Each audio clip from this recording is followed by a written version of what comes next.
안녕하세요. 김태훈의 현명한 투자자 방송 시작하겠습니다. 오늘은 이베스투자증권에 대해서 말씀을 드리겠는데요. 이 회사가 지난주에 금감원에서 허락을 받아서 이제 대주주 교체가 승인이 됐습니다. 그래서 이제 대주주가 LS 네트워크스가 됐죠. 중간에 GNA라는 상호펀드 PF가 이 이베스투자증권의 최대 주주로 있었습니다. 이렇게 된 그 구조가 거의 한 10여 년 됐죠. 그도 그럴 게 이베스투자증권은 일찍부터 그 LS 네트워크스가 최대 주주로 있는 상업펀드에 인수되면서 그냥 쉽게 LS 네트워크스의 계열사가 들어가면 되는데 중간에 상업펀드를 왜 만들었는지 고개를 갸우뚱하게 만들었습니다. 그런데 그렇게 된 이유가 분명히 있지요. 자, 그 LS 네트워크스의 이베스투자증권 투자 현황을 보시게 되면 2008년에 처음으로 GNA라는 PF를 통해서 인수를 했습니다. 여기에 들어간 돈만 4,727억 원이나 됐죠. 그리고 이 GNA라는 PF 상업펀드는 이걸 인수하고 나서 2013년도에 매각을 하려다가 결국 실패하고 또 2015년에 매각하는데 또 이것도 실패하고 결국은 GNA가 이 이베스투자증권을 인수할 때 들어갔던 돈들 그 중에서 이제 LP라고 재무적 참여자로 이제 투자자로 들어왔던 사람들 그쪽 투자자들을 내보내주고 온전히 LS 투자증권 그러니까 LS 네트워크스가 투자한 돈으로만 이베스투자증권을 인수하게 되면서 아싸리 그냥 GNA PF가 보유하고 있는 것들을 LS 네트워크스로 넘겨버리고 GNA PF 상업펀드는 해산을 해버리고 그러면 이베스투자증권을 경영권을 넘겨받게 되는 거죠. 그러면서 이 과정에서 금감원의 대주주 변경 사유에 대해서 승인을 받아야 되는 겁니다. 왜냐면 이베스투자증권이 금융회사이기 때문에 그렇죠. 그래서 이걸 또 승인받는데 굉장히 어려운 측면이 있었습니다. 왜냐면 LS 네트워크스는 산업자본이기 때문에 금산분리법에 저촉될 수 있는 상황이기 때문에 이에 대해서 금감원의 대주주 변경 승인을 받아야 되는 거죠. 승인을. 이것 때문에 지금 질질 시간 몇 년을 더 걸려서 질질 끌고 있던 사안이었습니다.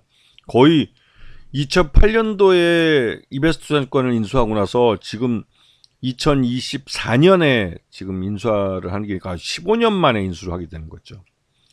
그래서 이 LS그룹은 이원이라는 가장 상위의 지주회사 이 사업자회사이면서 또 에너지회사이기도 하죠. 이원이라는 이 회사를 통해서 LS 네트워크스를 지배하고 LS 네트워크스를 통해서 GNA PF를 통해서 이베스투자증권을 인수했지만 이제는 상업펀드를 없애버리고 곧바로 이베스투자증권을 LS 네트워크스가 지배하는 형태로 지배구조가 변경되게 된 겁니다.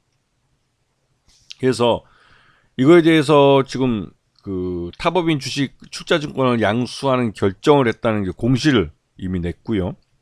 이에 대해서 이제 금감원의 대주주 변경 승인을 받게 됐죠. 근데 이 과정에서 이렇게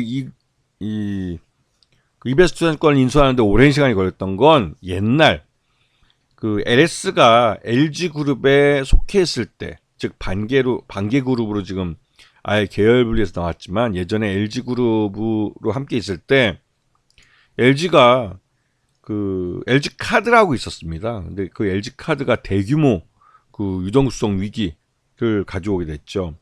그러면서 이 카드가 이제 돌려막기를 하고 근근히 막아오다가 결국은 이게 카드 업계 전반에 걸쳐서 위기를 발전시켰습니다. 이게 이제 고 노무현 정부가 들어섰을 때 초반에 벌어진 사태인데요.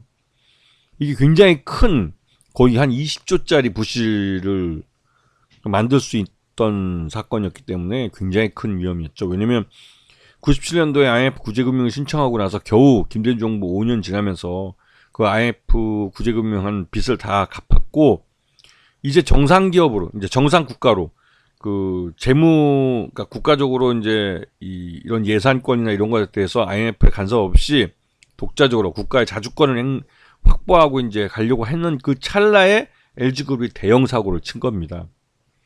그래서 그때 당시에 LG그룹의 구본무 회장하고 그때 당시에 산업은행장 그때는 총재였죠. 총재하고 1대1로 그러니까 둘이서 독대를 하고 거기서 결판을 낸 겁니다.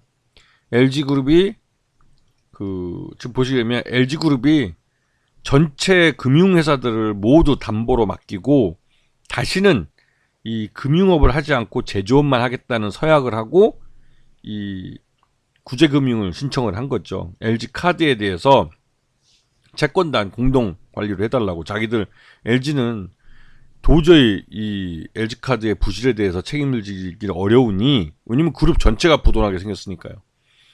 그래서 결국은 산업은행이 이 LG카드를 떠안아 줬습니다. 떠안아 주고 공적 자금을 투입을 해서 클린 컴퍼니를 만들었죠. 그리고 나서 그 LG카드는 지금 신한카드, 신한금융지주에 넘겨졌고, 그다음에 신한금융지주는 자신들이 갖고 있던 신한카드와 두 회사를 합병시켜서 지금의 그 카드업계 1위인 신한카드가 된 겁니다.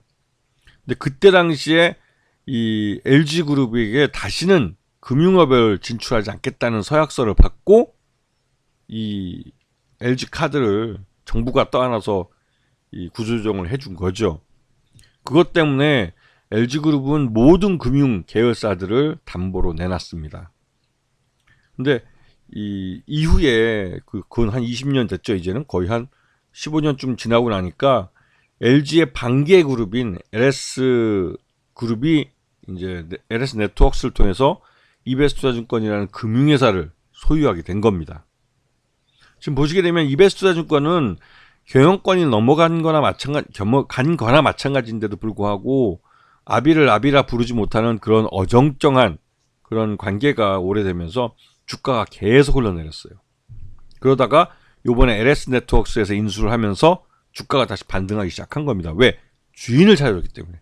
금융회사가 주인이 생기면 그때부터 기업 가치는, 그러니까 불확실성이 제거되고, 그러면서 자기 가치, 자기 기업 가치로 제대로 평가받을 수 있게 된 거죠. 특히나 이 이베스투자증권은 예전에 이제 부동산 PF나 이런 걸 많이 했었는데 주인이 LS네트워크스로 넘어가면서 고전에 부동산 PF에 대한 리스크를 상당히 낮춰놨어요.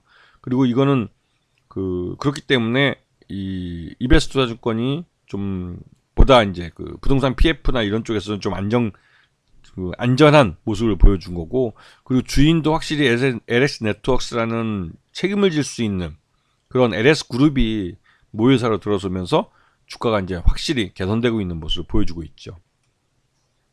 LS네트워크스도 그동안 몇 천억이나 들어 M&A에 대해서 자기가 주인 행사를 못하다가 이제 드디어 이베스투자증권에 대해서 확실한 주인으로서의 그 목소리를 낼 수 있게 되면서 주가도 점점 이제 회복세를 나타내고 있는 모습입니다. 이거는 이 LS그룹뿐만 아니라 이제 LG의 반개 그룹이 그 전체적으로 봤을 때 LG그룹이 이제 처음으로 다시 이제 LG카드 사태 이후로 처음으로 금융업에 다시 진출하게 됐다는 의미를 갖게 되는 거죠. LS가 성공하면 LG도 조만간에 금융업 쪽에 다시 진출할 가능성이 있습니다. 이번에 그 최대주 경영권 승계 과정에서 그 일가 친척끼리 이제 재산 싸움이 벌어지고 했는데, 아무래도 그 금융회사가 있으면 좀 부드럽게 이 경영권 승계나 이런 부분에 대해서 좀 해결할 수 있을 텐데, 이게 아무래도 이제 그 금융회사가 없다 보니까 이게 대외적으로 이제 정보가 이제 외부로 노출될 수밖에 없는 그런 문제점이 있었죠. 그래서 조만간 LG도 LS가 했기 때문에 LG도 금융에 진출하려고 할 가능성이 크죠. 왜냐면 이제 규제가 풀리기 시작했다는 신호로 보여지기 때문에 그렇습니다. 그래서 이 LS네트워크스의 이베스투자증권 인수는 그런 LG그룹에 처해 있던 족쇄가 풀렸다는 것을 의미하기도 합니다. 아시겠죠? 자, 오늘 방송 여기서 마치겠습니다. 감사합니다.